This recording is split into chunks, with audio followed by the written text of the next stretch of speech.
Right phone tapping breaking చూస్తున్నాం. Phone tapping కేసులో SIT విచారణకు అటెండ్ కానున్నారు బీఆర్ఎస్ నేత సంతోష్ రావు. మధ్యాహ్నం 3 గంటలకు జూబ్లీహిల్స్ పిఎస్ కు వెళ్లనున్నారు. విచారణకు ముందు కేటీఆర్ ను కలవనున్నారు.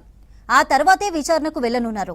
ఇక ఇప్పటికే ట్యాపింగ్ కేసులో హరీష్ కేటీఆర్ ను సిట్ విచారించింది.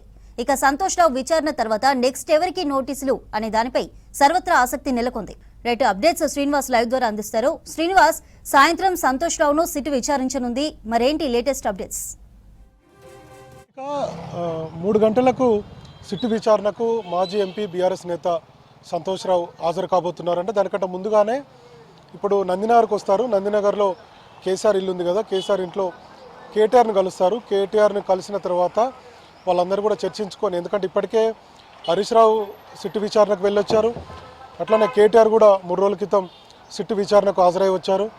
కాబట్టి వాళ్ళతోటి మాట్లాడి ఆ తర్వాత ఆయన సిట్ విచారణకు వెళ్ళబోతున్నట్టుగా బీఆర్ఎస్ వర్గాలు చెబుతున్నాయి. అయితే ఇంకొక వైపు సిట్ విచారణలో ఏ అంశాలు ప్రస్తావించే అవకాశం ఉందనే దాని మీద లీగల్ ఎక్స్పర్ట్తో కూడా ఇప్పటికే సంతోష్ రావు డిస్కషన్ చేశారు. నందినగర్ కూడా లీగల్ టీం వచ్చింది, బీఆర్ఎస్ లీగల్ టీం. వాళ్ళందరితోటి చర్చించిన తర్వాత ఆయన నందినగర్ నుంచి డైరెక్ట్గా జూబ్లీహిల్స్ పోలీస్ స్టేషన్లో ఉన్నటువంటి సిట్ కార్యాలయానికి, సిట్ ఆఫీస్కి వెళ్తారు. అయితే దీనికంటే ముందుగానే బీఆర్ఎస్ నేతలు ఇప్పటికే చాలామంది సిట్ విచారణకు హాజరై ఉన్నారు. కాబట్టి ఎట్లాంటి ప్రశ్నలు వస్తాయి ఏంటనే దాని మీద వాళ్ళకు సంతోష్ రావుకు ఒక క్లారిటీ ఇస్తారనేది మనకున్నటువంటి సమాచారం. ఇక ఈయనది ఎంతసేపు అంటే ఈయన సంతోష్ రావుని ఎంతసేపు సిట్ విచారిస్తుంది అనేది మనకైతే ఇంకా సమాచారం లేదు. ఎందుకంటే 3 గంటలకు హాజరవుతే ఒక 7-8 గంటల వరకు విచారించి పంపించేటువంటి అవకాశం ఉంది. ఇక సంతోష్ రావు విషయానికి వస్తే 10 ఏళ్ల టీఆర్ఎస్ ప్రభుత్వంలో అత్యంత కీలకమైనటువంటి వ్యక్తి సంతోష్ రావు. ఇంకా మనం ఓపెన్గా చెప్పాలంటే హరీష్ రావు, కేటీఆర్ కూడా ఆ స్థాయిలో ఇన్ఫ్లుయెన్స్ చేయలేదు గవర్నమెంట్లో. అంత స్థాయిలో గవర్నమెంట్ని ఇన్ఫ్లుయెన్స్ చేసినటువంటి వ్యక్తి ఎవరైనా ఉన్నారంటే సంతోష్ రావు అని చెప్పుకోవచ్చు. అప్పుడు కవిత ఉన్నా, హరీష్ రావు ఉన్నా, కేటీఆర్ ఉన్నా, లేదంటే కేసీఆర్కి ఇంకా దగ్గర ఎవరున్నా కానీ అంత ఇన్ఫ్లుయెన్స్ ఉండేది కాదు. సంతోష్ రావే అత్యంత పవర్ఫుల్ వ్యక్తిగా, ముఖ్యమంత్రి కేసీఆర్ తర్వాత ఆ స్థాయిలో ఉన్నటువంటి వ్యక్తి సంతోష్ రావు అనేది బీఆర్ఎస్ గవర్నమెంట్లో చెప్తారు. అది ఐఏఎస్లు కానీ, ఐపీఎస్లు కానీ, ఐఎఫ్ఎస్ అధికారులు కానీ, లేదంటే సెక్రటేరియట్లో ఉన్నటువంటి వర్గాలు కానీ. ఎందుకంటే కేసీఆర్ని కలవాలంటే, లేదంటే కేసీఆర్కు ఏదైనా విషయం చెప్పాలంటే ముందుగా మంత్రులు కానీ, ఎమ్మెల్యేలు కానీ సంతోష్ రావుకు ఫోన్ చేస్తారు. సంతోష్ రావు చెప్పాడంటే కేసీఆర్ చెప్పినట్టుగా లెక్క అనేటువంటి పరిస్థితి అప్పుడు 10 ఏళ్ల గవర్నమెంట్లో ఉండేది. సో ఆ స్థాయిలో సంతోష్ రావు అనేటువంటి వ్యక్తి ఉండేవాడు. కేసీఆర్కు ముఖ్యమంత్రి కేసీఆర్కు అప్పుడు ఉన్నటువంటి ముఖ్యమంత్రి కేసీఆర్కు షాడో సీఎంగా సంతోష్ రావు వ్యవహరించారనేది మనకు ఇంటెలిజెన్స్లో ఉన్నటువంటి సమాచారం, లేదంటే అధికార వర్గాల్లో ఉన్నటువంటి సమాచారం అన్నట్టు. ఆ స్థాయిలో ఆయన రాష్ట్ర ప్రభుత్వంలో అత్యంత కీలకంగా వ్యవహరించారు, షాడోగా వ్యవహరించారనేది ఆయనకు పేరున్నటువంటి, ఆయనకు అట్లాంటి పేరుంది. ఇప్పటికీ కేసీఆర్కు అటు కవిత కానీ, లేదంటే కేటీఆర్ కానీ, లేదంటే హరీష్ రావు కానీ అంత దగ్గరగా ఉంటారు. ఆయన ఎప్పుడు రెగ్యులర్గా ఇప్పుడు కూడా ఫామ్ హౌస్లో కేసీఆర్ తోటి ఆయన ఉంటారు. సో ఏ రాజకీయ అంశాలైనా, ఏ నిర్ణయం తీసుకోవాలన్నా అది ముందుగా సంతోష్ రావుకు తెలుస్తుంది అనేది బీఆర్ఎస్లో ఉన్నటువంటి మాట. ఏదైనా ఎవరికైనా ఫోన్ చేయాలంటే ముందుగా సంతోష్ రావుని పిలిచి పలానా వ్యక్తికి ఫోన్ చేయని చెప్పి కేసీఆర్ చెప్పేటువంటి పరిస్థితి ఆ గవర్నమెంట్లో ఉంది. ఇప్పుడు కూడా అట్లనే కంటిన్యూ అవుతుంది.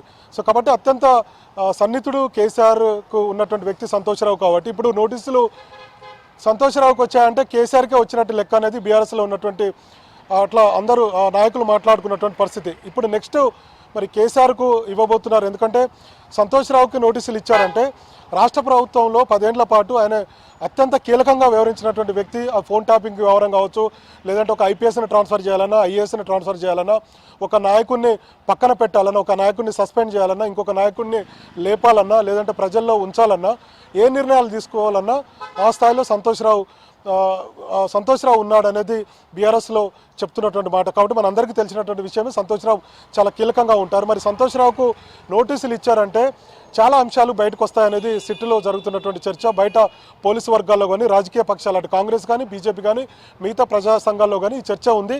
మరి ఏ అంశాలను ఆయన దగ్గర ప్రస్తావించబోతున్నారు, ఖచ్చితంగా సంతోష్ రావు నుంచి కీలకమైనటువంటి సమాచారమే రాబట్టేటువంటి అవకాశము సిట్ చేయబోతుంది అనేది చర్చ జరుగుతుంది. ఎందుకంటే ప్రభాకర్ రావు ఫోన్ ట్యాపింగ్ చేశారంటే ప్రభాకర్ రావు ఒక నిర్ణయం తీసుకున్నారంటే, లేదంటే అప్పుడు ఫోన్ ట్యాపింగ్లో ఉన్నటువంటి అధికారులు ఒక నిర్ణయం తీసుకున్నారంటే అది సంతోష్ రావు చెప్పిన ప్రకారమే నిర్ణయం తీసుకున్నటువంటి అవకాశం ఉంది. కాబట్టి సంతోష్ రావు ఇక్కడ ఈ సిట్ విచారణ ఇప్పటివరకు సిట్ విచారణ ఒక ఎత్తు, ఇప్పుడు ఒక ఎత్తు అనేది పోలీస్ అధికారుల్లో జరుగుతున్నటువంటి చర్చ, లేదంటే రాజకీయ వర్గాల్లో జరుగుతున్నటువంటి చర్చ. కాబట్టి సంతోష్ రావు ఏం చెప్పబోతున్నారు, మరి కేసీఆర్ ఈ ఫోన్ ట్యాపింగ్ చేయమని చెప్పారా అనేటువంటి విషయాలను సిట్ ముందు ఉంచబోతున్నారో ఎట్లా ఏందనేది మనకు సిట్ విచారణ తర్వాత ఆయన మాట్లాడిన దాన్ని బట్టి మనకు తెలిసేటువంటి అవకాశం ఉంది. ఇంకా మరోవైపు ఈరోజు కవిత నిమ్స్ హాస్పిటల్కి వెళ్ళారు. నిజామాబాద్లో సౌమ్య అనేటువంటి ఎక్సైజ్ కానిస్టేబుల్ గంజాయి మూట దాడిలో ఆమె గాయపడ్డది. ఆమెను నిమ్స్ ఆసుపత్రికి తీసుకొచ్చారు. ఇప్పుడు ప్రజెంట్ ఆమె నిమ్స్ ఆసుపత్రిలో ట్రీట్మెంట్ తీసుకుంటుంది. ఈ సందర్భంగా తెలంగాణ జాగృతి అధ్యక్షురాలు కవిత సౌమ్యను పరామర్శించేందుకు, కుటుంబ సభ్యులను కలిసేందుకు, భరోసా ఇచ్చేందుకు నిమ్స్ ఆసుపత్రికి వెళ్ళారు. నిమ్స్ ఆసుపత్రి వెళ్ళి పరామర్శించిన తర్వాత ఆమె నిమ్స్ ఆసుపత్రిలోనే మీడియాతో మాట్లాడారు. మీడియా అడిగినటువంటి ప్రశ్నలకు కొన్ని సమాధానాలు ఇచ్చారు. అందులో సంతోష్ రావు మీద చాలా సీరియస్గా కవిత ఫైర్ అయ్యారు. సో అప్పుడు ఉన్నటువంటి అంటే తెలంగాణ ఉద్యమకారులని కేసీఆర్కు దూరం చేయడానికి ప్రధాన కారణం సంతోష్ రావు అనేటువంటి ఆరోపణలు చేశారు. ఇంకొక వైపు గద్దర్ లాంటి వ్యక్తి, గొప్ప వ్యక్తి, తెలంగాణలో గద్దర్ లాంటి వ్యక్తిని ప్రజాభవన్ ముందు గేటు ముందు నిలబెట్టినటువంటి దుర్మార్గుడు సంతోష్ రావు అని చెప్పి ఆరోపించారు. అట్లనే ఉద్యమకారులైనటువంటి ఈటల రాజేందర్ కావచ్చు, మిగతా కొంతమంది నేతలు బీఆర్ఎస్ నుంచి బయటికి వెళ్ళిపోవడానికి, కేసీఆర్కు దూరం కావడానికి అత్యంత కీలకంగా వ్యవహరించినటువంటి వ్యక్తి సంతోష్ రావు అనేటువంటి ఆరోపణలు చేశారు. ఇంకొక వైపు ఉద్యమకారుల ఏడుపు, కన్నీరు, ఆ పాపం ఖచ్చితంగా సంతోష్ రావుకు తగులుతుందనేటువంటి ఆరోపణలు, విమర్శలు కూడా కవిత చేశారు. మరోవైపు ఫోన్ ట్యాపింగ్లో ఖచ్చితంగా కీలకంగా ఉన్నటువంటి వ్యక్తి అనేటువంటి అభిప్రాయాన్ని కూడా కవిత వ్యక్తం చేశారు. గతంలో దయ్యాలు, కేసీఆర్ ఎమ్మటి దయ్యాలు ఉన్నాయని చెప్పి ఆమె ఆరోపణలు చేశారు. మన శంషాబాద్ ఎయిర్పోర్ట్లో విదేశాలకు కవిత వెళ్ళి వస్తూ అప్పుడు మీడియా అడిగినటువంటి ప్రశ్నకు కేసీఆర్ చుట్టూ దయ్యాలు ఉన్నటువంటి అంశాన్ని కూడా చెప్పారు. మరోవైపు ఆమె కవిత కేసీఆర్కు రాసినటువంటి లేఖ, వరంగల్లో జరిగినటువంటి భారీ బహిరంగ సభ, బీఆర్ఎస్ ఆవిర్భావ దినోత్సవం సందర్భంగా జరిగినటువంటి బహిరంగ సభకు సంబంధించినటువంటి ఎపిసోడ్లో కవిత కేసీఆర్కు లేఖ రాశారు. ఆ లేఖ బయట పెట్టడం వెనుక కూడా ఒక దయ్యం ఉంది అని చెప్పి గతంలో కవిత ఆరోపించారు. ఆ ఆరోపణలు కూడా ఇప్పుడు సంతోష్ రావు అన్నటువంటి విషయాన్ని మనకు అర్థమవుతుంది. సో మొదటి దయ్యం ఈయన అని చెప్పేది చాలా ఆరోపణలు, విమర్శలు సంతోష్ రావు మీద చేస్తూ వస్తున్నారు కవిత. ఎందుకంటే తన తండ్రికి, తర్వాత కేటీఆర్కు, ఈ అందరి కుటుంబానికి దూరం కావడం వెనుక ఖచ్చితంగా సంతోష్ రావు ఉన్నాడనేది ఆమె చెప్తున్నట్టుగా మనకు అర్థమవుతుంది. మరి కవిత చేసినటువంటి ఆరోపణలకు ఇప్పటివరకు బీఆర్ఎస్ నుంచి అయితే రియాక్షన్ రాలేదు. గతంలో హరీష్ రావు మీద చేసినా, కేటీఆర్ మీద చేసినా, బీఆర్ఎస్లో ఉన్నటువంటి నాయకుల మీద కవిత ఆరోపణలు చేసినప్పటికీ ఆరోపణలకు పూర్తి స్థాయిలో కౌంటర్ బీఆర్ఎస్ ఇవ్వలేకపోతుంది. దాని కారణము మనకైతే అర్థం కావడం లేదు. ఎందుకంటే ఒకవేళ కవితను లీడర్గా ఒకవేళ బీఆర్ఎస్ రియాక్ట్ అయితే కవిత రాష్ట్రంలో లీడర్గా ఎక్స్పోజ్ అవుతుంది. కాబట్టి సైలెంట్గా ఉంటున్నారా, లేదంటే కవిత చేసినటువంటి ఆరోపణలు మీద కంటిన్యూగా ప్రెస్ మీట్లు పెట్టుకుంటూ పోతూ కౌంటర్ ఇచ్చుకుంటూ పోతే అది బీఆర్ఎస్కు డ్యామేజ్ అనుకుంటున్నారో బీఆర్ఎస్ నాయకులు తెలియదు. కానీ మొత్తానికి కవిత చేసినటువంటి ఆరోపణలకు పూర్తి స్థాయిలో బీఆర్ఎస్ నుంచి కౌంటర్ ఇవ్వడం లేదు. దానికి సమాధానం చెప్పుకోలేనటువంటి పరిస్థితిలో ఉన్నారు. ఇప్పుడు కూడా సంతోష్ రావు మీద చాలా అలిగేషన్ కవిత చేశారు. మరి ఆ ఆరోపణలకు బీఆర్ఎస్ ఎట్లా రియాక్ట్ అవుతుంది అనేది మనం చూడాలి. మరి కాసేపట్లో నందినగర్కు ఈ సంతోష్ రావు వస్తారు, కేటీఆర్తో భేటీ అవుతారు, కేటీఆర్తో సలహాలు, సూచనలు తీసుకుంటారు. అట్లనే బీఆర్ఎస్ లీగల్ టీంలతో కూడా చర్చించి ఈ విచారణకు అయితే హాజరవుతారు. కవిత చేసినటువంటి ఆరోపణలకు మరి కౌంటర్ అయితే ఇవ్వకపోవచ్చు అనేది బీఆర్ఎస్ వర్గాల్లో ఉన్నటువంటి మాట. ఎందుకంటే ఆయన సిట్ విచారణకు హాజరైన తర్వాత మీడియా కూడా అక్కడ ఉంటుంది. కాబట్టి జూబ్లీహిల్స్ పోలీస్ స్టేషన్లో ఒకవేళ బయటికి వస్తే మీడియా అడిగేటువంటి ప్రశ్నలకు సమాధానం ఏమిస్తారు, తర్వాత కవిత చేసినటువంటి ఆరోపణలకు ఏమైనా క్లారిటీ సంతోష్ రావు ఇస్తారనేది చూడాల్సినటువంటి అవసరం ఉంది. ఇంకొక ఆరోపణలు కూడా కవిత చేశారు. ఫామ్ హౌస్లో ఏం జరిగినా అది ముఖ్యమంత్రి రేవంత్ రెడ్డికి తెలిసిపోతుంది.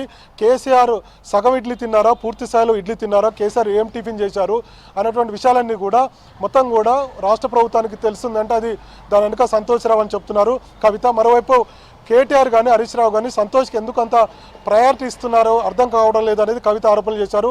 అంటే ఇండైరెక్ట్గా కేసీఆర్ కూడా ఆ స్థాయిలో ఆయనకు ఎందుకు అంత ప్రయారిటీ ఇస్తున్నారు అనేది కవిత ఆరోపణలు చేశారని చెప్పి మనం అనుకోవచ్చు.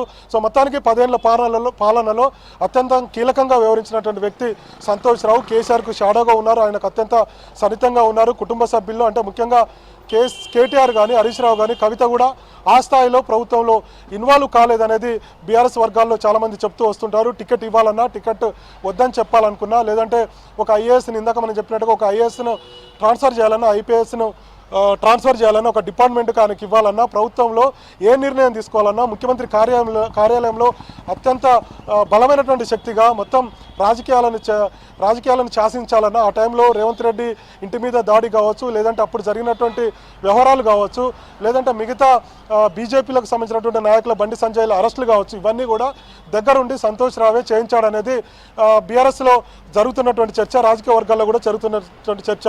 మరి అట్లా అత్యంత కీలకమైనటువంటి వ్యక్తిగా ఇప్పుడు సంతోష్ రావు సిట్ విచారణకు హాజరవుతారా, ఆయన ఏం చెప్పబోతున్నారు, ఆ తర్వాత మరి కేసీఆర్కు నోటీసులు ఇవ్వబోతున్నారా అనే దాని మీద కూడా చర్చ జరుగుతుంది. చూడాలి, మనకు 3 గంటల తర్వాత దీని మీద ఒక క్లారిటీ అయితే వచ్చేటువంటి అవకాశం ఉంది.